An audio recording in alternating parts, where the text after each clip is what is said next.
বন্ধুরা, আজকে ছাদ বাগানে এসে এত সুন্দর বুগানভেলিয়া ফুলগুলো দেখে মনটা একদম খুশিতে ভরে গেল। আমি ভেবেছিলাম বুগানভেলিয়া ফুলের ডালগুলো কেটে দেব, কিন্তু না কেটে দেখছি ভালোই করেছি। কেটে দিলে এত সুন্দর ফুলগুলো আর দেখা হতো না। ওই যে আগের দিন বীরনগর হাটে গেছিলাম, বীরনগর হাট থেকে গিয়ে এই জবা ফুল গাছটা আমি কিনে নিয়ে এসেছি। জবা ফুলের কালারটা এত ভালো, দেখেই পছন্দ হয়ে গেছিলো। এই ফুলটাও কিন্তু গাছে ফুটেছিল, আর এই ফুলটা দেখেই আমি কিনেছি। এরকম একটা জবা ফুল গাছ অনেক দিন ধরেই কেনার ইচ্ছা ছিল, শেষমেশ সেটা পূর্ণ হলো। আর এই যে সেই গাঁদা ফুল গাছ, এটা তো শীতকালে লাগানো, তার থেকেই বীজ পড়ে পড়ে অনেক চারা তৈরি হয়েছে, আর সেই চারাগুলো থেকেও অনেক ফুল হচ্ছে। এটা আমাকে একদম অবাক করেছে। এটা তো শীতকালের ফুল হিসেবেই লাগিয়েছিলাম, কিন্তু এখন গরমকাল এত সুন্দর ফুল দিচ্ছে, আমি সত্যিই অবাক হয়েছি এই গাছটা নিয়ে।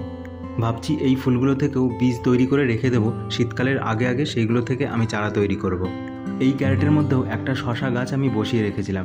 শশা গাছটায় আকর্ষ বেরোতে শুরু করেছে, কিন্তু পাওয়ার জন্য জায়গা পাচ্ছে না।